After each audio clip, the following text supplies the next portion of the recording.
So I've created this like beautiful space for women to come and heal from the inside out. There's so many people in the world that can come into our lives and be our teachers, because we are all sisters, woman to woman. There's no difference between us.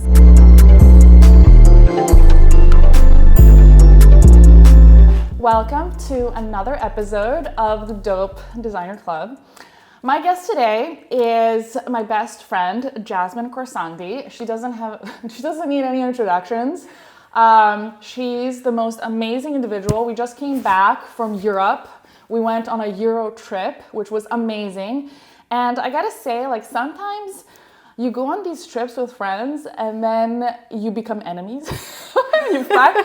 But actually this trip has made us even closer. And I just want to a little intro.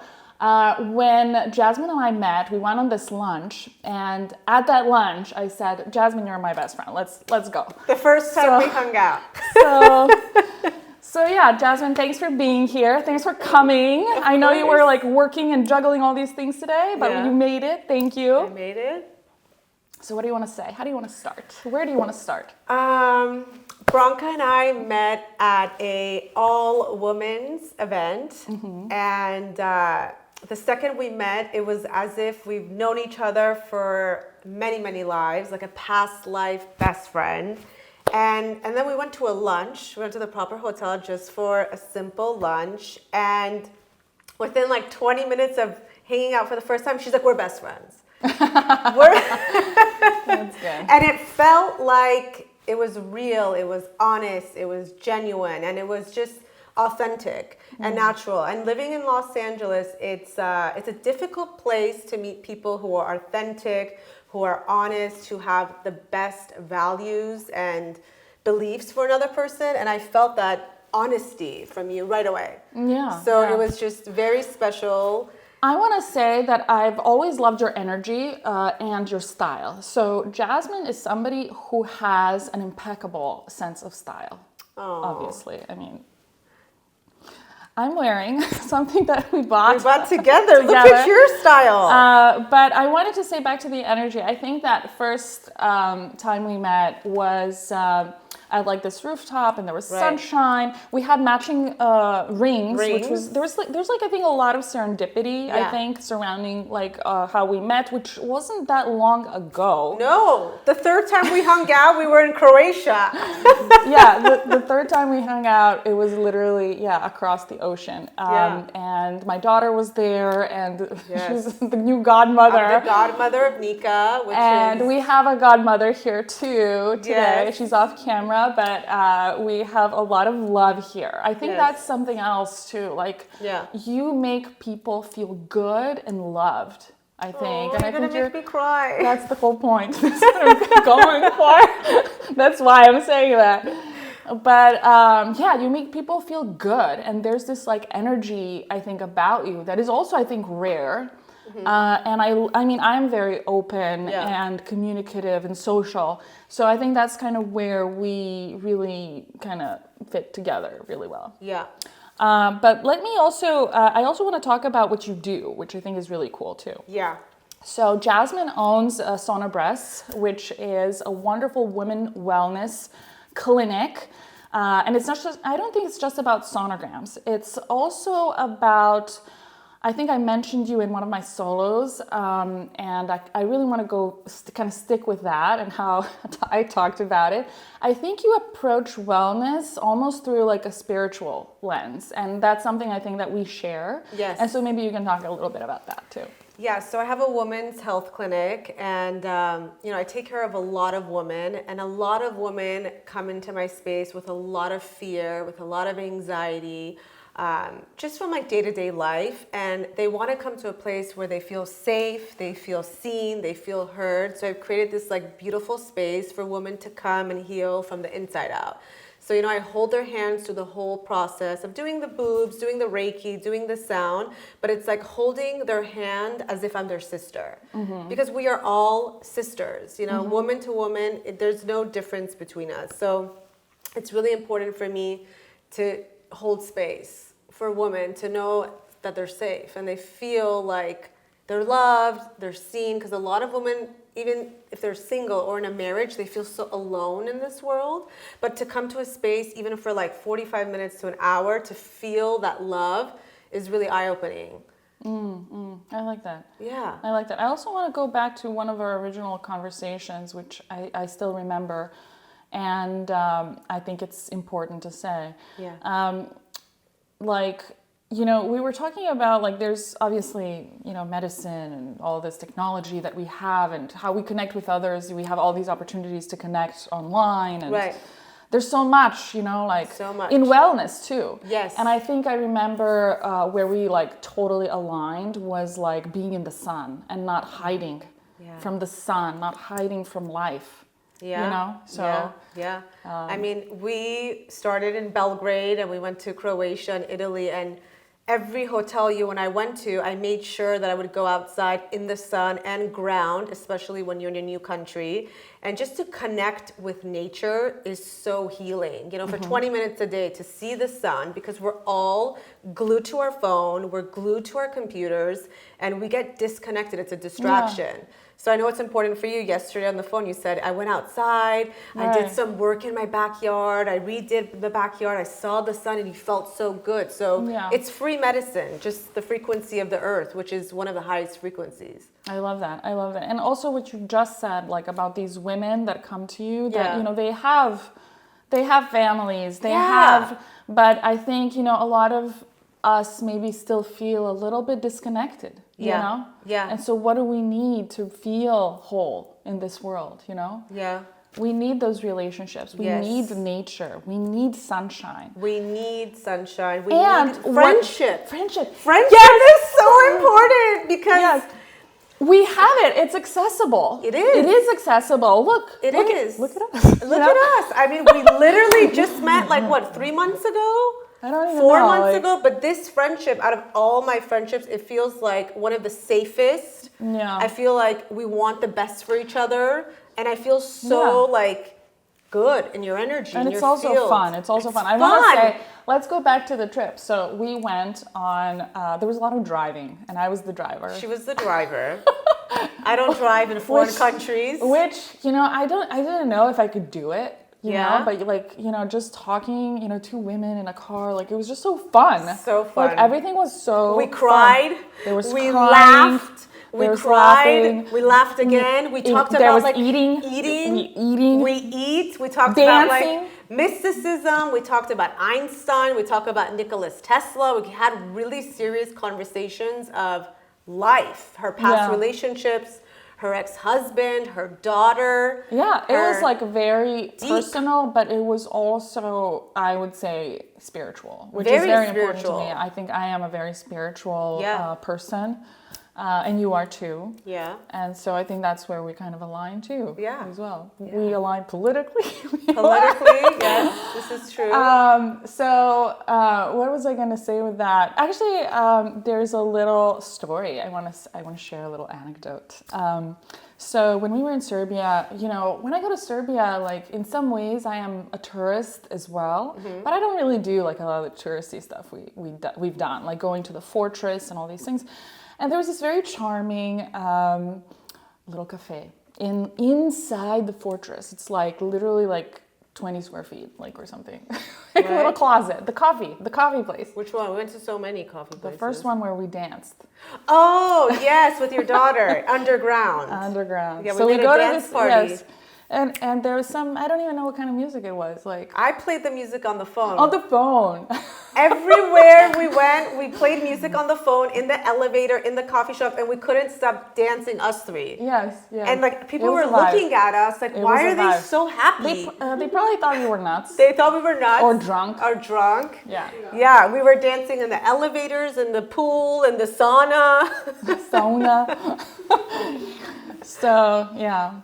Jasmine is also someone that made probably 50 friends in the sauna alone. In the sauna is where she thrived. That's where all the hot men were. And every time you opened the door, there was people from other parts of the country. Or So the it was world like, even. It was like a business meeting in the sauna of the Metropole Hotel because you met people from America, from London, and I just loved Austria. Yeah. Yeah, it was just a fun place to be. The Hotel Metropole Sauna. It was poppin'. It was poppin'. It was poppin'. Everything was poppin'. Everything was poppin'. So I also like to call this our Eat, Pray, Love trip, and that's something that you introduced. So why don't you talk a little bit about your Eat, Pray, Love journey? Yeah, so traveling has been like one of my passions since I was really young.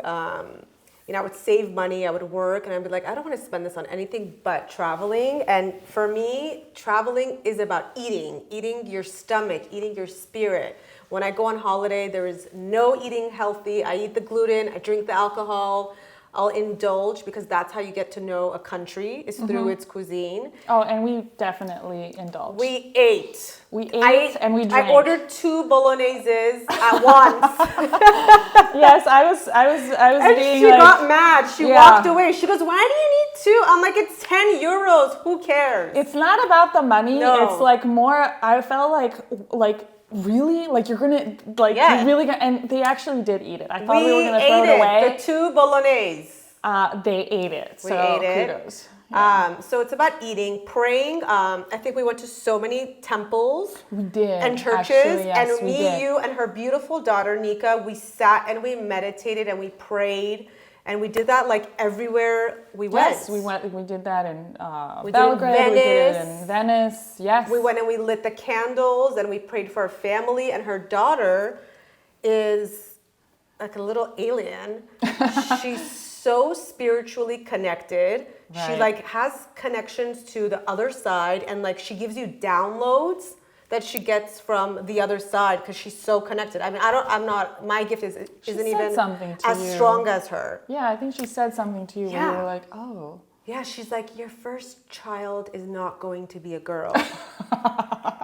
But she said something to you like you're beautiful or something. Yes. Something that I think really touched you. I started crying. So one day, after 10 days of eating pasta and pizza every single day, like I felt gross. Mm-hmm. And I was like, oh, I don't feel good today. And she's like, your version of God's beautiful. Oh, yes. It was deep. And I wrote it in my phone. Which 11-year-old says your version of God's beautiful? Yeah. Like, that's wise she's 11, right? Yeah. That's very wise. I want to say something that you said to me, and then we're going to take a quick break, is you remember like when we were at my mom's house and she made that dessert with the cherries that I really like, and I ate it, and at some point I was like, oh man, like, is this like too much? This is like all these calories, and I was like being like such a like LA fake person. It was really annoying. It was like really annoying. That was killed me. the vibe. But you said something really nice, and that is deep to me. Actually, she said, "Those are not calories. That's love." You know? Aww. Yeah, because your mom made it with her mom made it with love. It was your childhood favorite dessert. It is, and then I ate the whole thing. And she was eating it, and she's eating it, and she's like, I need to stop. I need to get stopped. You get into this like fear mentality. You're gonna get like you're not gonna. That's love your mom made. Yeah, and I think that's so important because food is love. Food is nourishment. Love. Food, and that's the eat, pray, love. I think also. Yeah. You know. Yeah. Because we deprive ourselves a lot of times, not just of food, but of just love, and we think maybe we don't deserve it. But I think this is such an important lesson. Mm-hmm. It is love. Just accept it, enjoy, celebrate. Yeah. Jasmine and I have the most interesting conversations. There has been probably like 5 times that I was like, I wish this was the episode, Yes. And this is so unrehearsed and so crazy, but I think it's like so fun every single time. Can you please share your background? Because my godmother is here and I want her to hear your story about as a child in the war, how you went on your journey. Please, I want your followers to hear. And maybe like a lot of people who tune into this don't even know that about me. Yeah, but share. I really wanted this to be about you. Well, but I'll make it quick. Share that story. It's a beautiful story. I'm originally from Serbia, and Serbia used to be a much bigger country, a part of Yugoslavia, and that fell apart in the 90s. And when I was in high school in the late 90s, we were bombed by NATO. That was in 1999 under the Clinton administration. And, it was a very unstable time in that region. And my aunt at the time lived in New York, and she offered, to sort of have me finish school there. And I did. And I never looked back. And so by the time I was 17 or 18, I went to college in Hawaii. By yourself? By myself, yeah. And I mean, even in talking about it, I understand how that might seem like a lot, and it probably is a lot to an average person. Right. But I think a lot of this stuff actually went over my head. Like, I didn't know any different. Like it was just like, I knew I had to go to college, I knew I had to go to school, I made it happen, like... How old were you when you left Serbia? Probably like 16 or 17. Yeah. And to New York. And then I think I turned 18 in Hawaii, but I don't remember. Okay. So anyway, so I go to this like island in the middle of the Pacific, and I thought like, hey, I'm going to be the only one here. But it's actually a very developed place. And I met a bunch of actually other Serbian people there who were athletes and blah, blah. I got my doctorate there, I moved here, worked for a bunch of other architects, and then I started my own company, and now I'm doing that and thriving and loving it. And now I have a podcast. Yes. And I have these amazing friends. And so, yeah, I mean... I think it's life is ours for the grabbing, really. And I think I had that instinct very early on. I think that even in high school, I knew, maybe even without the bombing, that I would probably want more, out of life. So, and I think it's such a beautiful part of you, because thank you. For your mom to let you leave her nest at such a young age, and it was very hard for her. Yeah. And my brother, who was very young. At 16 years old, you went on your own journey till now. Yeah. You've been on your own since you were 16. You basically were your own mother, you were your own father, and you raised yourself. And you've created this beautiful life without your mom and dad being there since you were 16. I mean, for a lot of other people, it could have been another journey. Look at all this abundance and a doctorate, and you went to Hawaii and you started your own business by yourself. Thank you. That's Thank you. I love you. Huge. But I want to say, I think even if it's not your mom and dad, along the way, there's been so many, influential people and helpful people. Yes. And I think at every chapter of our life, there is, others. And I think it's also beautiful to, do these things with others. And I think that's a part of the journey. That's a part of discovering, the world is actually connecting with all other these different people. Yeah. We're connecting at this part of our journey. Yeah. And I think we're the best version of our journey. We're bomb. We're the bomb. we're so self-infatuated. Yes. But we get to choose. We get to choose our family. We get to choose our friends. We get to choose godmothers. We get to choose our sisters. Oh, absolutely. I mean, there's so many people in the world that can come into our lives and be our teachers. Absolutely. And they're there for a reason. They're there for a lesson. And it's such a beautiful world if you have an open heart to receive the medicine of other people. So my mom was always she wasn't actually very strict with us, because she treated us as equals. She treated us as people who are responsible, resilient. And we actually, I mean, why am I like this? I think I was just observing my mother. You met her. Yeah. She's creative. She's a ball buster. She's resilient. She can build a house. She can bake a cake. She can basically do anything. Anything. Your mom knits. She can have she's one of the most, I think, intelligent and most well-educated people I know. The quotes her mom is but somebody who's really down to earth. But she's also so loving, and her mom hugged me 10 times. Yeah, just so loving. And she really does love you. I know. Yeah. I love her too. She just is an amazing human being, and I think my mom is also amazing, but my mom doesn't have the capacity to show that love. Yeah. So when you are able to like receive that type of love, I think it's like when you had a daughter, you just knew exactly like what to do. I think you just had the best blueprint. Sometimes, honestly, I still can't even believe that I'm a parent. It's like such a miracle. But you are not But just I a am. parent, you're super mom. She's Well, super thank you. mom. Like you should, and I keep telling her Oh she my needs God. to have more kids. You are. You need to have more kids because Yes. you're such a her purpose is to be a mother. That and you know that. I mean, That's your absolutely, purpose. absolutely. It's I like think, yeah. my most important job and my most important project in life is Nika. Is my daughter. And you do such a good job. If you meet Nika, you'll be mind blown. The way she talks, the way she dresses, the way she's connected spiritually, the way she meditates. She's confident. She's very confident. She sat in church and she was like connecting to God. Yes, the two of you were. I was like just sort of looking for an around. 11-year-old to sit and talk about God and the plan of her future, and she's just, I mean, it's you've raised her to be grounded. I took her to get a manicure, and she literally said thank you to the manicurist like 19 times. Yeah. I was like, enough. You don't need to say thank you anymore. But she just has so much gratitude, even for a hug. She's amazing. And she's very present. And there would be times I would be on my phone, and she would be like, "You got to put the phone down." Half of the trip, Branka's on her phone, and her 11-year-old daughter said, "Mom, stop using your phone. Be present. Look at this ocean." And she would tell you. Right. She was your wake-up call because you are on your phone a lot. But I am. she, like, I think maybe 5 or 6 times a day, "Mom, stop being on your phone. Stop." And you would listen. Yeah. I mean, for an 11-year-old, she didn't even use her phone Yeah, once it's the while she was opposite. there. It's the opposite. It's the opposite. And she kept saying, "Be present. Look at the tree. Look at the ocean." And I'm just like, yeah, you got to have more babies, Branka. Okay, let's shift gears now a Gear little it bit. up. Okay.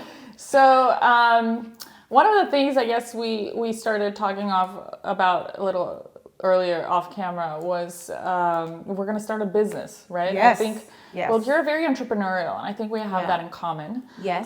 You have your own business, and then I do too, but in a totally different field. Yeah. And so during the trip, we came across this really cute, what was it, a car? It was like a little Fiat. Like a little Fiat in the airport. In the airport. But they turned it into a coffee shop. Yes. So you could go to the Fiat and like make your coffee. So yeah, like a little mobile, cool, self-sustainable, like no one needs to work there. It was like, right? I don't think there's anyone there. There is somebody there. There was inside. somebody there inside. Yeah. Okay. Yeah. So we'll put a maybe picture to explain this Yes, to our viewers yes. what it was. Yes. But it was very cute, and I think we were just like trying to come up with something just so we could hang out too. Yeah. So we came up with a coffee shop. Yeah. Everybody drinks coffee, we both right? have such different backgrounds. Like you're an architect. I work in women's health, but I think if we sat together and came up with an idea, like it would do I amazing. think that would be like an ultimate project to do after, like kind of out of this sort of... Yeah, something fun. Something fun. Both of our jobs are a little serious right now. Yes. Yes. Definitely. So I think we should this curate would be something fun. Fun. Music, a coffee shop, books. Like yes, just kind of like this. Like what we're doing right now for people to come and connect. Totally. You know, just like maybe a non-alcoholic bar. Yes. It's the biggest trend right now. Yes. What did you say? Kava? Kava bar. A kava bar. Yeah, kava bar. Yeah, it would do amazing. Where should we do it? We should do it in Santa Monica. Where you live. Where I live. Where I love where I live. Where you live. I feel like the people of Encino don't have like enough like places. No. But we're gonna stick to there because they have the people. The right people are gonna come. There's people here, like they're. You live in nature. There's trees. They need kava. The trees need kava. I'm telling Branka she needs to move to the beach with her daughter. I love the woods though. Like you love the woods. Well, you can keep this house and get like a weekend getaway by the beach. It's amazing. Next steps. Yes, Malibu. I was thinking the Palisades. And then Nika could go to Pali High. Like you. Yeah. Full circle. Full circle. All right. Well, with that, let's see. let me ask you this last question. And I Sure. love asking this to a lot of people that come on the show. Yeah. And I love the question. What is something that you're really, other than our business, what is something you're really excited about right now in your life? Something that you're doing or working on, or something that excites you? Like, what is something really exciting for you? So something that's really exciting for me right now is, I mean, it happened yesterday and today, and it's like, I could cry thinking of it. Like yesterday. I'm surprised we didn't cry. I know. I was closed for a second. Yeah, maybe it's because I didn't have coffee. Coffee makes you cry. Okay. It makes my heart beat. It makes me all crazy. Me too. Right? Me too. Yeah. Yeah. So yesterday, my colleague Lupe, when I was leaving the office, she's like, I want to tell you something. And I was like, what? What do you want to tell me? She's like, I just want to let you know that you've changed my life. Mm. And she started crying. Mm-hmm. And to see that from her, and for her to be vulnerable and to share that with me, I was like, it really felt so special to hear that from her, because I know I've been doing a lot of work with her and she's changed so rapidly. Also, I'm sorry to interrupt. No. Jasmine is also one of the most generous people that I have ever met. On this trip, and speaking of Lupe, like, you talk about Lupe, you talk about her. She's like an employee, but like I think you see her as family, and I really look forward to meeting Lupe. Yeah. But like, you bought everybody so many gifts. I'm getting goosebumps, and this is not like just about the stuff. I think you really have so much love and care that you give to people. Like, here we go, we're crying. But I don't think that this is like a coincidence. I think it's very, I'm not surprised that she said this, and you can continue your story, and I'm sorry to interrupt. No. But because I'm not a real host, like, this is not CNN. I'm just like, I just go off on tangents all the time. But this is like, feel like, like you bought her that beautiful purse, and it's like the way you treat people is like family.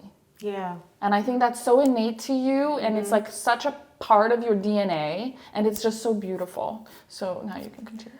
And then this morning, my godmother were just like working on a project, and I was like, I went into a little bit of like fear, because I'm like, I don't know if I can do this. This is too much right now. It's too many things I have to do. Like, and she looked at me. Like me at the gas station. Yes. Right? Yes. We ran out of gas. We ran out of gas at like 2 in the morning storm. in a storm. In the middle of nowhere. Yeah, but we handled it like rock we were stars. saved. We were saved in the storm. It wasn't a storm, it was a lightning. It was like a lightning catastrophe. But anyways, it was great. It was a wonderful adventure in the end. Yeah, and then I went into this fear, and she looked at me again, just like Lupe did yesterday, and she's like, you've changed my life. She said that again, and it was like, she said it like twice, and it like really went into my soul. And I'm like, if I could have this presence to change people's lives, like, then I could, yes, take this risk to do this project, because it's an expansion. It's going to make me a better person. And I know I'm doing the right thing in life, because I feel the love back from like God, from everybody. It's reciprocated. I feel it's real. I think fear is a great feeling, because it's what it means is that you're pushing yourself. Yeah. And that you're exiting a stagnant stage and a box that was limiting you. Yes. So yes, that's exactly what it was. It's like, I need to take this risk. And you should almost embrace fear, because it's a sign. It's a sign that you're leveling up. Yes, sister, I am leveling up. I'm getting out of the stagnant box, and I'm leveling up to a butterfly. Of course. One thing that I'm excited about is our photo shoot on Saturday. At my office? Yes, for your clinic. Yes. And I'm very humbled that you've invited me. I invited Giselle. I needed a patient, and I'm like, who better than Giselle to come and lay on the bed while I do my scan, because it is Breast Cancer Awareness Month in October. So I thought it'd be great, and it's so natural. So it'd be good for you to experience what I do, and I can't wait. Yeah. And I can't wait to see your space and meet Lupe. Yes. And Yes. So with that, I think we're gonna wrap up. I think this was already wonderful. Yes. I'm so happy you came and brought your godmother. Oh, thank you. And hopefully we can do this regularly. I would love to come here. I'd love it. I'd love it. So I love you. Yes, love you too. Thank you.